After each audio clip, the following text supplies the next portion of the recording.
In the theater of the sea, sharks are the silent performers. No applause, just awe and adrenaline. Sculpted by time, they slice through currents with ghostly grace, guided by instinct sharper than their teeth. To humans, they're the villains of summer, but shark attacks are anomalies, not intentions. A splash, a silhouette, that's all it takes to blur curiosity and survival. Yet behind the headlines is a misunderstood marvel, a guardian of balance. The ocean isn't cruel, it's untamed, and sharks are its raw, elegant edge. Here are 6 stories. The Cape Town Marine Life Centre had long been considered one of South Africa's premier aquatic attractions. Established in 1972 during the height of marine conservation awareness, the facility had originally been designed as a rehabilitation center for injured sea creatures before evolving into a tourist destination that both entertained and educated visitors about ocean ecosystems. The center was particularly famous for its open-air shark exhibit, which housed several species native to the waters surrounding the Cape Peninsula, including the formidable bull shark. Maria Delgado Ramos, a 32-year-old Spanish tourist, had been planning her South African vacation for nearly 2 years. An accountant from Barcelona with a passion for marine photography, Maria had specifically included the Cape Town Marine Life Centre on her itinerary after reading about their impressive shark exhibition in a travel magazine.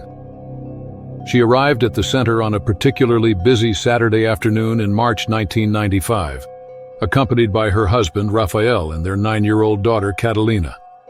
The family had spent most of the morning exploring the various exhibits, with Maria meticulously photographing each specimen they encountered.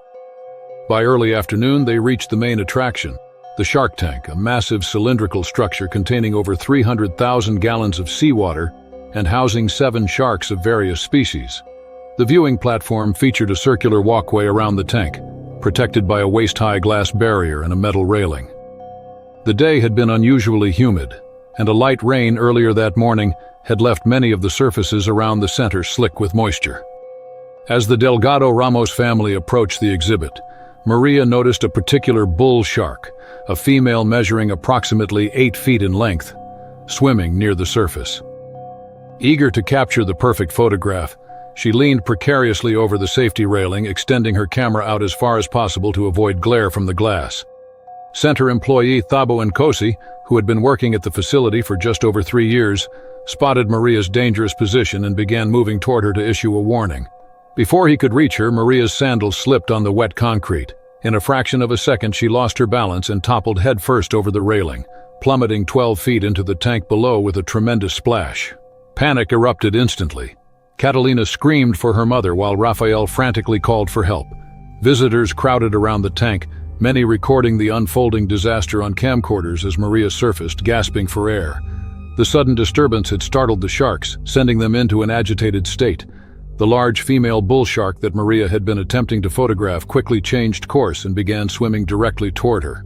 Marine biologist Dr. Constance Wolfhart, who was leading a tour group nearby, immediately activated the facility's emergency protocol. Alarms blared throughout the center as trained staff rushed to the scene. Meanwhile, Maria treaded water, her training as a former collegiate swimmer helping her stay afloat despite her waterlogged clothing and shoes. The bull shark circled Maria once, then twice, moving closer with each pass. Dr. Wolfhart later explained that the shark was likely investigating rather than hunting, but the distinction mattered little in the moment. On the 3rd pass, the shark suddenly darted forward, its powerful jaws clamping onto Maria's right leg. Visitors watched in horror as the water around her was clouded with blood. Rather than thrashing in panic, a response that might have triggered a feeding frenzy, Maria remained remarkably composed. She later recounted that she remembered reading about sharks being sensitive to direct confrontation. With astonishing presence of mind, she struck the shark's snout forcefully with her fist. The bull shark, perhaps surprised by the counterattack, released her leg and retreated momentarily. This brief window allowed the emergency response team to act.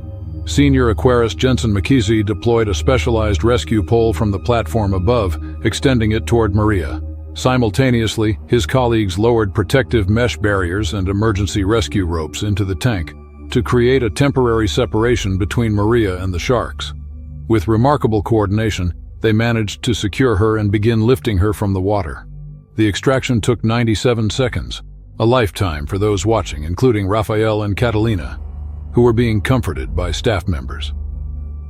Once Maria was safely on the platform, medical technician Priya Naikar immediately applied pressure to the wound, a jagged laceration approximately 8 inches long that had severed several blood vessels, but miraculously missed major arteries. An ambulance arrived within minutes, and Maria was rushed to a local hospital, where she underwent emergency surgery. The medical team, led by Dr. Arav Patel, used over 70 stitches to close the deep gashes on her leg. Despite the severity of the injury, they were able to save her leg, though Dr. Patel warned that physical therapy would be a lengthy process. The incident prompted immediate changes at the Cape Town Marine Life Center. Director Frederick Jorgensen announced a comprehensive safety review the following day, resulting in the installation of higher barriers, non-slip flooring throughout the facility, and additional security personnel at each exhibit. The center also developed more rigorous safety protocols, emphasizing the unpredictable nature of marine predators. Maria's recovery took 8 months, during which she became an unexpected advocate for shark conservation. Rather than vilifying the creature that had injured her, she spoke publicly about the importance of understanding and respecting these ancient predators. In a widely circulated interview 6 weeks after the incident, she insisted that the shark had merely reacted instinctively to an unusual situation, one created entirely by human error. By early 1996, Maria had regained most of her mobility, though she retained a prominent scar that she referred to as her shark signature. The following year, she published a collection of underwater photographs, including several taken at the Cape Town Marine Life Center, minutes before her fall. The book, titled Submersion: Perspectives from Above and Below, became a bestseller in Spain and was eventually translated into 11 languages. The incident at Cape Town Marine Life Center remains one of the most dramatic shark encounters to occur in a controlled environment. It stands as a powerful reminder of both the majesty and danger of these evolutionary marvels, as well as the importance of maintaining a respectful distance, both literally and figuratively, from the ocean's apex predators. The year was 2008. Tofo Beach, located in the Inhambane province of Mozambique, had gained international recognition as a premier destination for marine enthusiasts since the early 2000s. The area was renowned for its pristine waters, vibrant coral reefs, and diverse marine life, attracting thousands of tourists annually. The coastal waters were particularly famous for their abundant manta rays and whale sharks, making it a paradise for divers and snorkelers alike. However, these same waters were also home to several species of predatory sharks, including the powerful bull shark, known locally as Zambezi. In July 2008, 5 European friends, Clara Müller, Stefan Hoffmann, Maria Janssen, Victor Novak, and Elise Dubois, arrived in Mozambique for what they anticipated would be a 2-week vacation filled with sun, sand, and underwater exploration. The friends, all in their late 20s, had met during their university studies in Vienna, and had been planning this trip for over a year, saving diligently from their respective careers in medicine, engineering, and education. Their third day in Mozambique began with perfect weather conditions: bright sunshine, minimal wind, and calm seas. After a hearty breakfast at their beachfront accommodation, the quintet decided to explore the famed coral reef system approximately 200 meters from shore. Local guide Nyameko Banda had advised them to use the buddy system and maintain distance between swimming pairs, a common safety protocol in open waters. However, excited by the prospect of their first reef snorkeling experience together, the friends disregarded this advice. As they entered the water around 10:30 a.m., the group was in high spirits. Victor, an amateur marine biologist, was particularly enthusiastic about identifying various fish species. Instead of spreading out as recommended, the 5 friends clustered together in a tight formation, creating what marine experts would later describe as a confusion pattern in the water. Their excited movements and splashing produced unusual vibrations and disturbances that traveled through the water column. Approximately 400 meters away, a large bull shark estimated to be 3.5 meters in length was hunting along the reef edge. Marine biologist Dr. Amara Khoury, who later investigated the incident, explained that bull sharks have highly sensitive electroreceptors that can detect electrical impulses generated by swimming animals. The disorganized movements of the five friends, combined with their proximity to each other, created an anomalous disturbance pattern that mimicked the movements of injured prey. The shark changed course and began moving deliberately toward the group. Tourist Brendan McAllister, who was photographing birds from a nearby bluff, captured the entire sequence with his telephoto lens. His images would later provide crucial evidence for understanding the attack dynamics. Around 10:45 a.m., Elise noticed a dark shape approaching their group. Before she could alert the others, the bull shark had closed the distance with remarkable speed. The first attack was swift and targeted. The shark struck Clara from below, pulling her under with such force that the others initially thought she had dived. The water around them suddenly clouded with blood as Clara resurfaced briefly, attempting to call for help before being pulled under again. Panic erupted among the remaining swimmers. Rather than dispersing as shark safety protocols would recommend, they clustered even more tightly together, creating additional water disturbance. This response, while psychologically natural, further intensified the predatory trigger.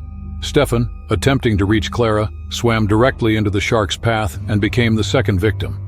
The powerful predator struck him in the torso, causing catastrophic injuries. Maria, witnessing both attacks, attempted to swim toward shore but was hampered by shock and disorientation. The shark, now in what experts describe as a feeding frenzy state, quickly targeted her as well. Local fisherman Domingos Machava, who had been preparing his boat nearby, reported hearing the screams and immediately set out to help, but by the time he reached the site, Maria had sustained fatal injuries. Victor and Elise, swimming frantically toward shore, were aided by two South African tourists who had grabbed kayaks and paddled out to assist. The rescuers managed to pull Victor and Elise from the water just as the shark circled back toward them. Both survivors were brought to shore in a state of extreme shock and physical exhaustion. Emergency services arrived within 15 minutes, but it was too late for their three friends. The bodies of Clara, Stefan, and Maria were recovered later that afternoon by the Mozambican Coast Guard.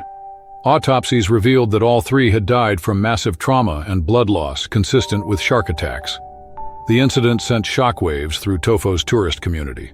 Local authorities implemented immediate safety measures, including temporary beach closures, installation of shark nets in popular swimming areas, and mandatory safety briefings for all water activities. Tour operators were required to provide shark deterrent devices and enhance their emergency response capabilities. Victor and Elise, devastated by the loss of their friends, remained in Mozambique for 3 additional weeks, assisting authorities with the investigation and arranging for the repatriation of their friends' remains. In an interview with the local newspaper, Inhambane Daily, Victor acknowledged their fatal mistake. Marine conservation organizations use the tragedy as an opportunity to educate the public about shark behavior and proper safety protocols in shark-inhabited waters. Dr. Kauri emphasized that the clustering behavior of the group had likely been the critical factor in triggering the attack. She explained that sharks didn't typically consider humans as prey, but when people moved in ways that mimic injured animals, it could activate their predatory instincts. A memorial service was held on Tofo Beach 1 week after the incident, attended by locals and tourists alike. 3 coral reefs were subsequently named after Clara, Stefan, and Maria, with conservation markers placed to remind visitors of the importance of respecting marine safety guidelines. Today, a small plaque stands near the entrance to Tofo Beach, reminding visitors that even the smallest decisions can have profound consequences when interacting with the ocean's apex predators. The tragedy remains one of the deadliest shark incidents in Mozambique's history, a somber reminder of nature's power and the vital importance of heeding local safety advice. Cape of Good Hope, South Africa, 2013. The waters surrounding the Cape of Good Hope have long been known for their treacherous conditions and abundant marine life. First navigated by Portuguese explorer Bartolomeu Dias in 1488, this region, where the Atlantic and Indian Oceans meet, has claimed numerous vessels throughout history due to its unpredictable currents, powerful winds, and rocky shorelines.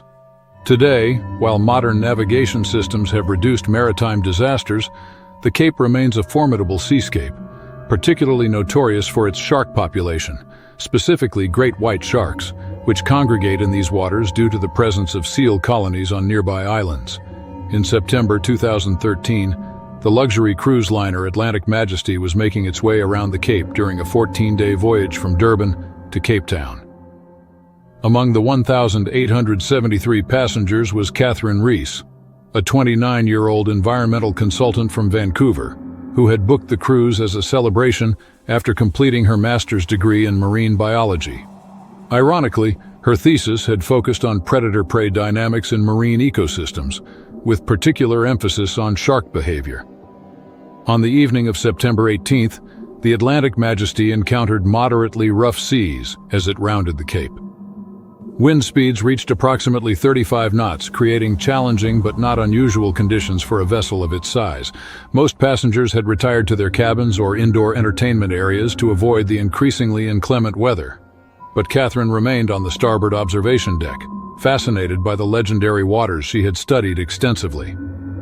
According to the ship's security footage, later reviewed by maritime investigators, at approximately 7:42 p.m., Catherine stepped away from the railing momentarily to retrieve her camera from her bag. When she returned to the edge, a sudden powerful wave caused the ship to lurch dramatically. Cruise ship employee Ferdinand Vasquez, who was securing deck furniture nearby, witnessed Catherine lose her balance. Despite his attempt to reach her, she tumbled over the railing, falling approximately 24 meters into the dark, churning waters below. Ferdinand immediately activated the ship's man overboard protocol, triggering alarms throughout the vessel. Captain Mikhail Petrov ordered an immediate stop and initiated standard search procedures. The ship's position was logged as 34 degrees and 21 minutes south of the equator and 18 degrees and 29 minutes east of the prime meridian, placing them approximately 8 nautical miles off the coast and directly in what marine biologists refer to as the White Shark Triangle, an area known for one of the highest concentrations of great white sharks in the world. In the water, Catherine surfaced after initially plunging several meters deep. Her later testimony credited her survival to 2 factors: her strong swimming abilities developed during years of competitive swimming, and her knowledge of open water survival techniques gained through her studies. She immediately knew to conserve energy by floating rather than swimming vigorously, which might attract predator attention.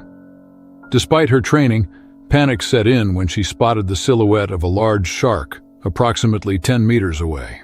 Based on its distinctive dorsal fin shape and size, marine biologists later identified it as a great white shark, likely measuring between 4 and 4.5 meters in length.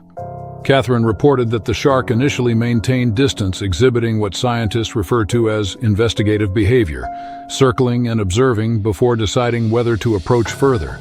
After several minutes of this terrifying standoff, the shark suddenly accelerated toward her. In a split-second decision, Catherine attempted to make herself appear larger by extending her limbs, a technique sometimes recommended to deter shark attacks. However, the predator continued its charge, striking her left leg with enough force to pull her momentarily underwater. The shark's teeth penetrated her thigh, creating several deep lacerations, but miraculously missed major arteries. In what marine biologists later described as a test bite, a common behavior where sharks sample potential prey before deciding whether to continue feeding, the shark released her leg and retreated several meters. Catherine, in excruciating pain and losing blood, remembered her training and fought against the instinct to thrash or panic. Instead, she maintained as calm a demeanor as possible while using her uninjured leg to slowly propel herself in the direction of the ship's lights. When the shark circled back and approached again, she instinctively struck it on the snout with her fist, a defensive technique she had studied but never imagined implementing.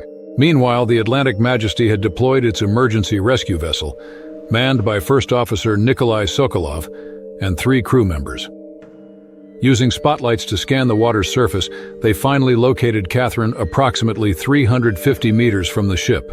As they approached, they witnessed the shark circling her, preparing for another attack.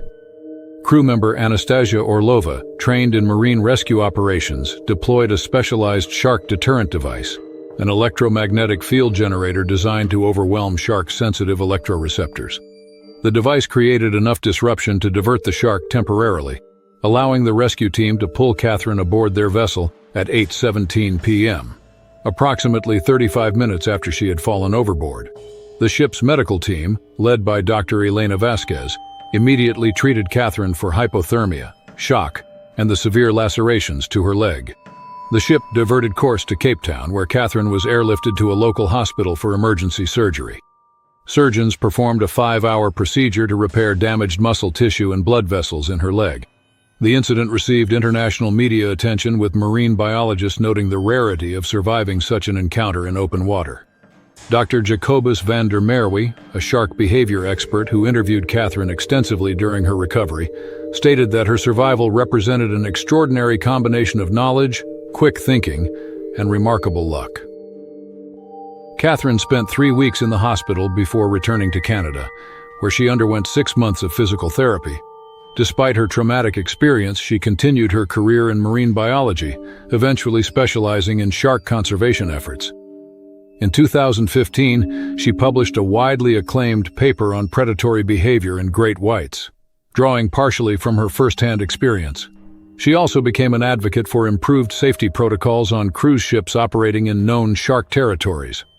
The Atlantic Majesty incident led to industry-wide reviews of passenger safety protocols on observation decks during adverse weather conditions. Several cruise lines subsequently implemented enhanced railing systems and additional safety monitoring for passengers on exterior decks during challenging sea conditions. Uluwatu, located on the southwestern tip of Bali's Bukit Peninsula, had been a renowned surfing destination since the 1970s, when the first intrepid Australian surfers discovered its perfect left-hand break. The area was famous for its limestone cliffs, ancient temple, and most importantly, its consistent waves that attracted surfers from around the globe. Despite its popularity, Uluwatu had historically recorded very few shark incidents, with local Balinese considering the waters relatively safe compared to other surfing hotspots worldwide. Luke Donovan, a 25-year-old surfing instructor from Perth, Australia, had been visiting Bali annually since his teenage years. Having grown up along Western Australia's shark-prone coastline, Luke was well-versed in shark safety protocols. He had moved to Bali 6 months earlier to work at a local surf school, quickly earning respect among the tight-knit expatriate surfing community for his water skills and friendly demeanor. On the morning of April 12, 2017, Luke arrived at Uluwatu Beach shortly after sunrise, a routine he had maintained since his arrival in Bali. Weather conditions were ideal: light offshore winds, clear skies, and a consistent 4-foot swell. Approximately 20 other surfers were already in the water, spread across the 300-meter break. Luke's colleague, Wayan Dharma, reported that nothing seemed unusual about the conditions or Luke's behavior as he paddled out. After catching several waves, Luke was positioned approximately 150 meters from shore when he began paddling back toward the beach. According to multiple witnesses, including American tourist Melissa Thornton, who was filming the surf session from the cliff above, Luke suddenly stopped paddling and looked behind him with visible concern. What happened next was captured on Thornton's video, which would later become crucial evidence in understanding the unusual attack. A large tiger shark, estimated by marine biologists to be approximately 3.5 meters in length, appeared in the footage, approaching Luke from deeper water. Unlike typical shark behavior, which often involves investigative circling, this shark moved directly toward Luke with deliberate speed. Marine biologist Dr. Ario Sulistio, who later analyzed the footage, noted that the shark exhibited what experts call target-locked behavior, a rare but documented hunting approach. Luke, clearly spotting the threat, immediately began paddling toward shore with powerful strokes. Fellow surfer Thomas Brower, positioned about 30 meters away, heard Luke shouting warnings to other surfers. Thomas immediately paddled toward the shore as well, alerting others in the water to the danger. The tiger shark gained rapidly on Luke, who was now just 80 meters from the beach. In an unusual escalation of predatory behavior, the shark accelerated and struck Luke's surfboard from behind, knocking him into the water. Witness accounts described how Luke resurfaced quickly and attempted to use his surfboard as a barrier between himself and the shark, a technique taught in many surf safety protocols. For a brief moment, this strategy appeared successful as the shark circled once. However, in a second approach, the shark grabbed Luke by the leg, pulling him underwater in what marine experts call a submersion attack, a technique tiger sharks typically employ when hunting turtles or large fish. The water around Luke immediately clouded with blood as he struggled to resurface. Nearby surfers Benjamin Walker and Kadek Suparta bravely paddled toward the attack site, attempting to reach Luke. Despite their efforts, the shark dragged Luke into deeper waters before they could get to him.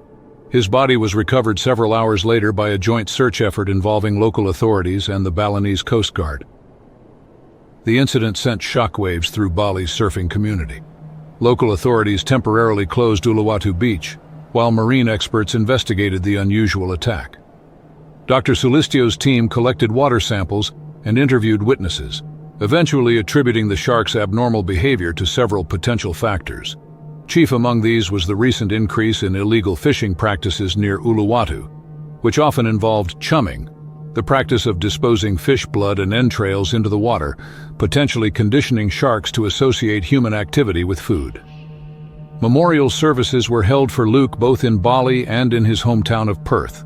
His parents, Richard and Margaret Donovan, traveled to Bali to recover their son's remains and meet with the surfers who had attempted to save him. In an emotional beachside ceremony, they expressed gratitude to the rescuers who spent hours searching and recovering their son's body. In response to the tragedy, local authorities implemented new safety protocols for Uluwatu and neighboring beaches, including drone surveillance, increased lifeguard presence, and strict enforcement of anti-chumming regulations for fishing vessels.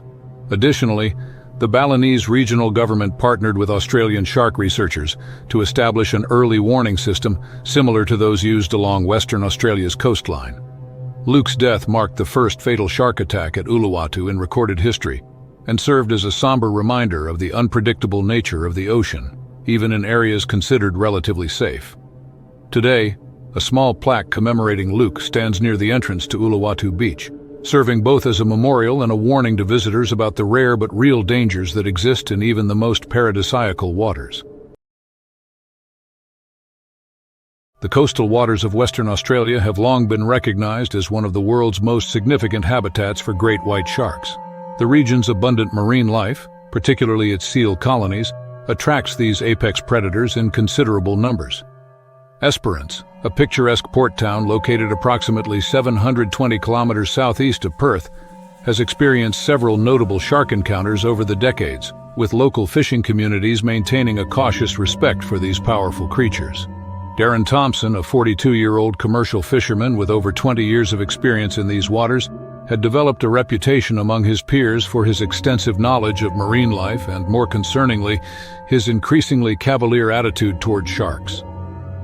Having witnessed numerous shark encounters during his career, Darren had begun to express a fascination with these predators that his colleagues found worrying. Fellow fisherman Malcolm Jeffries later recalled warning Darren about his growing complacency, telling him, "Familiarity with danger doesn't reduce the risk, it just makes a person less aware of it." On the morning of March 18, 2010, Darren and his fishing partner Benjamin Crawford set out in Darren's 8-meter vessel Southern Cross to check their crayfish pots approximately 3 kilometers offshore. Weather conditions were ideal: clear skies, light winds, and calm seas. The pair had been working for about 3 hours and had collected a substantial haul when they noticed several seabirds circling and diving nearby, typically an indication of baitfish activity. Darren decided to investigate, steering the boat toward the feeding birds. As they approached, Benjamin spotted the distinctive dorsal fin of a large shark cutting through the water's surface.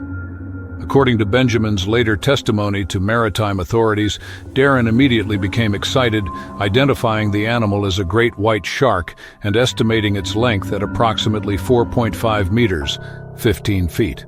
A substantial specimen even for this species.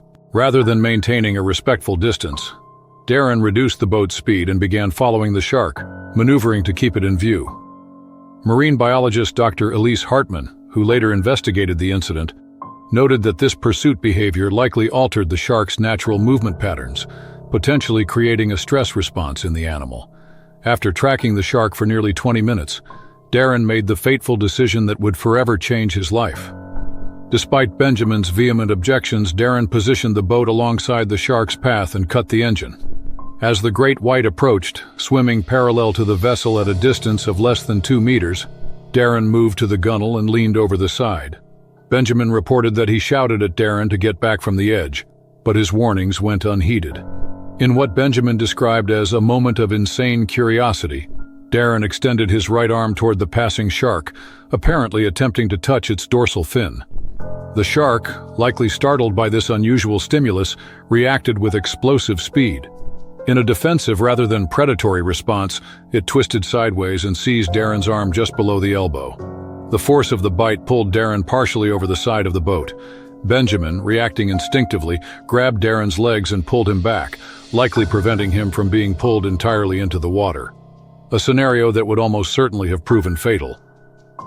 Even with Benjamin's intervention, the shark maintained its grip for several agonizing seconds before releasing Darren's arm and disappearing into the depths. The severity of Darren's injury became immediately apparent. The shark's teeth had severed major blood vessels and crushed bone, nearly detaching his forearm. Benjamin, displaying remarkable presence of mind, immediately applied a tourniquet using a rope from their fishing gear and radioed for emergency assistance. He then started the boat's engine and headed toward shore at maximum speed, all while maintaining pressure on Darren's wound.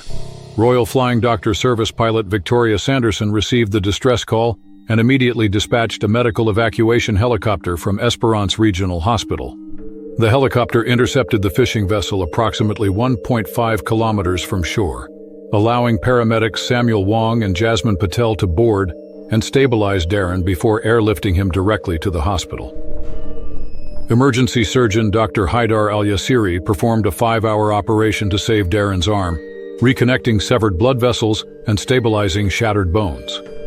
Despite these efforts, infection set in 2 days later, necessitating partial amputation below the elbow. Darren spent 3 weeks in the hospital before beginning an extensive rehabilitation program. The incident received significant media attention throughout Australia, with public opinion divided between sympathy for Darren's suffering and criticism of his reckless behavior. Marine conservation groups used the case as an opportunity to educate the public about responsible interaction with marine predators, emphasizing that even experienced professionals should maintain appropriate boundaries with wildlife. During his recovery, Darren acknowledged the gravity of his error and told the local newspaper, the Esperance Courier, that he had seen so many sharks over the years that he had started thinking of them as just another fish. He admitted that the split-second decision had nearly cost him his life and had certainly cost him his career as he knew it. Despite the trauma of his experience, Darren eventually returned to the fishing industry, though in a different capacity. Unable to work as an active fisherman due to his injury, he became an advocate for shark safety, working with the Western Australian Department of Fisheries to develop improved protocols for commercial fishing operations in shark-inhabited waters. He frequently visited schools along the Western Australian coast, sharing his story as a cautionary tale about respecting marine predators. The incident near Esperance remains one of Australia's most frequently cited examples of the dangers of anthropomorphizing wild predators and the importance of maintaining proper distance and respect when sharing the ocean with its most powerful inhabitants. As Dr. Hartman noted in her analysis of the case, the ocean's apex predators don't understand curiosity or admiration. They perceive potential threats and respond accordingly. The lesson here isn't that sharks are malicious, but rather that they are wild animals deserving of appropriate boundaries. The waters surrounding Maui have long been revered for their extraordinary biodiversity and clarity, making them a premier destination for underwater photography. Since the 1950s, when Jacques Cousteau pioneered underwater filmmaking techniques, photographers from around the world have journeyed to these Pacific waters to capture images of colorful reef fish, graceful manta rays, and occasionally, the ocean's apex predators, sharks. While Maui hosts numerous shark species, tiger sharks are particularly notable residents, with the island's channels serving as important transit routes for these large predators. Laura Klein, a 36-year-old professional underwater photographer from California, had built an impressive portfolio over her 15-year career, specializing in marine life documentation for publications including National Geographic, Ocean Explorer, and Marine Conservation Quarterly. Her work had taken her to some of the world's most remote dive locations, but Hawaii remained a perennial favorite due to its reliable conditions and abundant subjects. In May 2019, Laura arrived in Maui to work on an assignment documenting the relationship between reef health and fish populations. After several successful days of shooting in shallower waters, she arranged to explore Molokini Crater, a partially submerged volcanic caldera located approximately 3 miles off Maui's southwestern shore. The crater, designated as a Marine Life Conservation District since 1977, was renowned for its protected ecosystem and exceptional visibility, sometimes exceeding 150 feet. On the morning of May 12th, Laura joined a small chartered boat operated by veteran dive master Kekoa Nakamura. 2 other photographers, Serbian-American Miloš Petrović and Japanese national Yumi Tanaka, accompanied them along with Kekoa's assistant Leilani Wong. Weather conditions were ideal: sunny skies, light winds, and minimal surface chop. Water temperature hovered around 77 degrees Fahrenheit, typical for that time of year. The group conducted their first dive inside the crater without incident, spending approximately 50 minutes photographing the vibrant reef system. After a surface interval of 1 hour, they relocated to Edge Site, a location along the crater's outer wall known for attracting larger pelagic species. Kekoa briefed the team about maintaining vigilance in this area, as it occasionally attracted sharks from the deeper channel. The second dive began at 11:45 a.m., with the group descending to a depth of approximately 70 feet. After photographing a school of jacks for about 30 minutes, Laura noticed a large tiger shark swimming in the distance. She estimated its length at approximately 12 feet, a substantial specimen but not unusually large for the species in Hawaiian waters. Rather than retreating, Laura seized the opportunity to photograph the impressive predator. According to Miloš, who witnessed the subsequent events, Laura signaled her intentions to Kekoa, who hesitantly approved but indicated they should maintain a substantial distance. Laura, eager to capture compelling images, began swimming toward the shark, adjusting her camera settings as she approached. Leilani later reported that Laura maintained what appeared to be a respectful distance of about 25 feet from the shark, positioning herself slightly above and to the side of the animal, a technique often used by experienced photographers to appear less threatening. For several minutes, the shark showed no signs of agitation, swimming in a regular pattern that allowed Laura to capture numerous images. The situation changed abruptly when the shark altered its course, making a sharp turn toward Laura. Kekoa immediately signaled for her to retreat, but Laura, focusing through her camera viewfinder, apparently failed to notice the warning. In a matter of seconds, the shark accelerated toward her with surprising speed. The initial contact was not a bite, but rather a powerful body check, a behavior tiger sharks sometimes use to investigate objects. The impact knocked Laura sideways and dislodged her regulator momentarily. As she recovered and attempted to re-establish her orientation, the shark circled back and approached again. This time, the shark's behavior escalated to what marine biologists called offensive investigation, grasping Laura's leg in its jaws.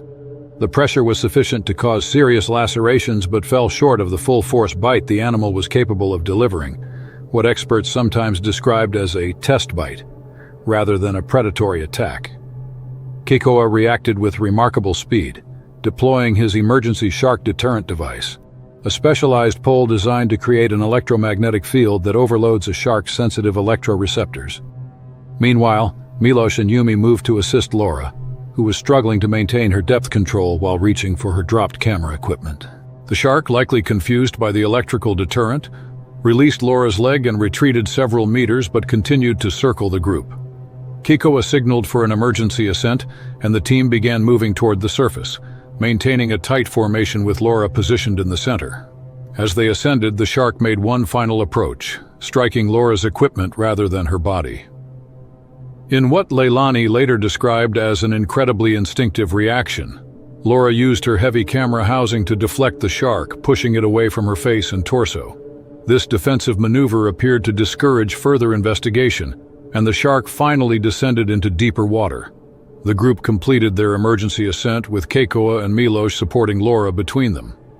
Upon reaching the surface, they discovered the extent of her injuries, multiple lacerations to her right calf and thigh, significant enough to require immediate medical attention but fortunately not life-threatening.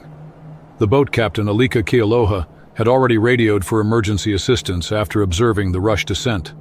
A Coast Guard vessel intercepted them halfway back to shore, transferring Laura to the island's hospital, where she underwent surgery to repair muscle damage and clean the wound sites. Remarkably, no major arteries had been compromised, though she required over 60 stitches across multiple lacerations. During her recovery, Laura demonstrated an unusual perspective on the incident. Rather than expressing anger or fear toward the shark, she acknowledged that her professional enthusiasm had led her to take unnecessary risks. In an interview with Maui News 3 weeks after the attack, she stated that she violated the first rule of underwater photography: no image is worth your safety. She further said that the shark was simply doing what tiger sharks would normally do when curious about something in their territory. What made Laura's case particularly notable in scientific circles was that her camera had continued recording throughout the encounter. The footage provided researchers with rare first-person documentation of tiger shark investigative behavior, contributing valuable data to studies on shark-human interactions. Marine biologist Dr. Helena Martins of the University of Hawaii later used the footage in developing improved guidelines for professional underwater photographers working in shark habitats. Laura's recovery took 6 months, during which she underwent physical therapy to regain full mobility in her injured leg. Despite her traumatic experience, she returned to underwater photography, though with a markedly more conservative approach to photographing large predators. Her subsequent work included advocacy for shark conservation and education about responsible wildlife photography practices. To date, Laura conducts workshops for aspiring marine photographers, using her experience as a powerful teaching tool about respecting boundaries with marine apex predators. Her encounter remains one of the most well-documented shark incidents in Hawaiian waters, providing both a cautionary tale and valuable scientific insights into tiger shark behavior.